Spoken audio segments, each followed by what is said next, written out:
All right, so you have sort of made it finally to the heart of the beast. So we're finally on the Western Idaho Shear Zone on the unit that characterizes it up in the McCall area. So you're on Little Goose Creek Complex, Little Goose Creek equivalent complex.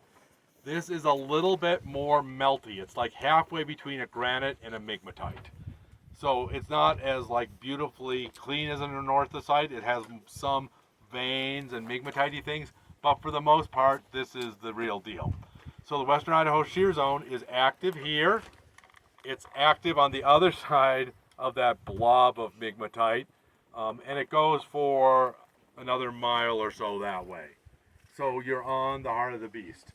So yay! Whoa, we made it. It started life as a granite, but it's now a gneiss. It's layered like this rock in front of Ellen, and it has potassium feldspars, big potassium feldspars, sort of a centimeter, 2 centimeters size, and that tells you that it crystallized from a granite, and then that granite got deformed.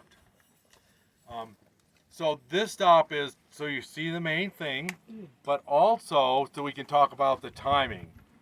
This one's kind of weird. Up by McCall, the Little Goose Creek, we can date exactly when it happened because there's uranium, lead, zircon that tells you when it crystallized, but it didn't deform, and then it starts deforming, and we use other minerals like titanite to say when it deformed. And it starts at 98 up there. 98 plus some error bars. Here, this rock, because it's a little too close to that migmatite complex, yeah, it has 105 grains, and 102 grains, and 98 grains, and 95 grains, all the way down to 90 grains. It has the whole smear of zircon crystallization ages in it, and that's because it's recrystallizing and it's so hot. Zircon is continuously forming in the zone, and you get this in migmatite complexes sometimes. So that it's sort of telling you not just when it started, but also kind of, how long it kept shearing. So that's how it goes. And when you do this, so this was work done by Seth Krukenberg and Will Montz, and they tallied all the information for all the dating that was available at the time, which is 2017. But what I like theirs is Seth took kind of a statistical approach. He just grabbed all the leucosomes, all those melt pockets, and he grabbed 100 of them, right? And so he makes not just oh yeah, I have this age. He's like, show me all the ages, and when you bin them, you get a whole bunch of ages here. What do you know? 130 to 140, right? This is exactly when the pizza boxes down in Riggins were forming. And again, the pizza boxes might have been here, or they were south of here. They weren't north of here. So he sees this peak. And then, right centered at 98, he sees this other huge peak of zircons forming in there that go basically, 102 to 90 in round numbers, right? And that's the Western Idaho Shear Zone.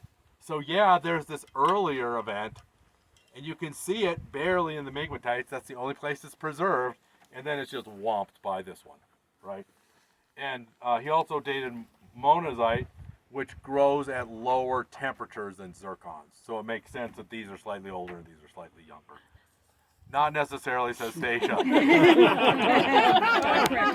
What's beautiful about this is you kind of get the structural geologist. Yeah, we'll just put that all in the same bin versus the metamorphic petrologist. No, it really matters which way this thing goes. You want to defend yourself? Yeah, let's hear that. Monazite just typically recrystallizes more easily than zircon. So it can grow at a variety of conditions, but if fluids come through, it can get more easily reset. So sometimes it appears younger, or one might interpret at lower temperatures because it's younger, but it could be high temperature too. So trust the zircons is the message? It's more that with any of these geochronometers, the minerals that we date, you want to look at the textures of them, and the textures can actually tell you a lot about how they likely grew. And so with both zircon and monazite, you'd want to look at those textures to kind of figure out how to interpret them. But you can trust both of them.